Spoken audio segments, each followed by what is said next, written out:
Romy Welschen has a background in engineering and worked in metallurgy on the PS at CERN between 2015 and 2018.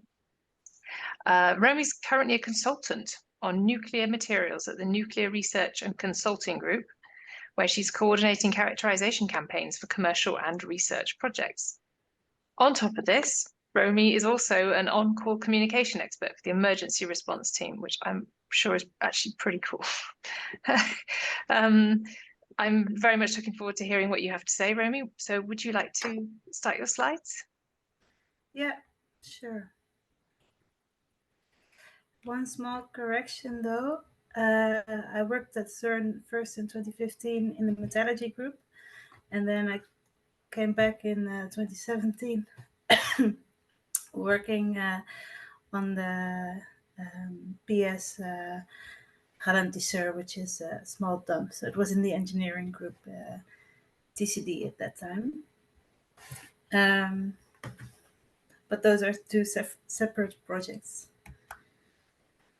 Yeah, you already introduced me a little. I will just talk a bit more about the traineeship in metallurgy that I did, which was with Stefano Sgobba and Stephanie Langeslag and Stefano Sgobba,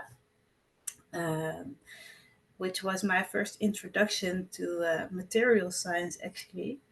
And after that, I went to study material science. So that's already one thing that I got from CERN. The project that I got to do was really cool. It was developing a test setup for ITER materials. And I got to do a cryogenics course, and I got to do the actual tests. And it's quite a big responsibility if I understood afterwards, because afterwards you understand the cost that come with these machines, and if something happens to go wrong. Luckily, nothing went wrong, and that was a really good experience overall. Very nice coaching. And then the second time at CERN, I was a technical student. And I worked on radiation damage in materials. And yeah, as a material scientist, that's really the holy grail of materials. And you have to imagine that in nuclear, engineers have to engineer with varying material properties that are unknown at the time. So as a material scientist, you try to make an educated guess of what the radiation damage will do to the material and to the overall functioning of the machine. And after that, I also got into contact with IDEA Square, and we ended up setting an innovation course with Dutch universities, where we worked on developing applications for certain technologies. So it's a bit of knowledge transfer as well, and teaching. I was a freelance teacher for a little bit, which is very nice. But I wanted to get a job that fit more with my background, and it was a bit more technical. And in the Netherlands, there is one big company that does that. And I think they're not really big in size, but more big in the type of activities that they do. And I just worked there for 4 years. And this week is my last week there. Because I'm going on maternity leave. And after maternity leave, I will go and work with the nuclear regulator for the Netherlands. So I had a couple of years as a consultant, and I had a great time. I enjoyed it a lot. I would do everything exactly the same if I had to do it again. So I can recommend everyone consulting. But yeah, after that, government for me. A little bit about NRG. So NRG is active in nuclear medicine. We have 2 locations in the Netherlands, close to Amsterdam. One is a bit more north, one is a bit more to the east. And The other half of the company that's not working on nuclear medicine is working on ensuring nuclear performance. And a big part of that is nuclear energy. But nuclear energy is not the nuclear reactor is not the only place where you find nuclear material, as you know. And there's actually a lot of industry that also comes across nuclear material where we do a lot of work. So we have internal consulting, but we also have external consulting towards the nuclear energy branch. But for example, also for oil companies, because when you produce oil, you also produce nuclear material. And then you need a license for that and radiation protection, etc., etc. Our important infrastructure, our babies, are the high flux reactor, which is quite old. It's in the, I think it just had a 70-year anniversary actually. And hot cell laboratories. So I think as a vibe, if you walk around the facilities, some of it may feel very familiar to CERN. But we are also having some newer facilities, the decommissioning mock-ups, where we test decommissioning of nuclear reactors and inspection. So we have little robots that go into the water, into the pool of the nuclear reactors, and they inspect whether all the materials are still doing fine, no leakages are occurring, or equipment is functioning as it's supposed to.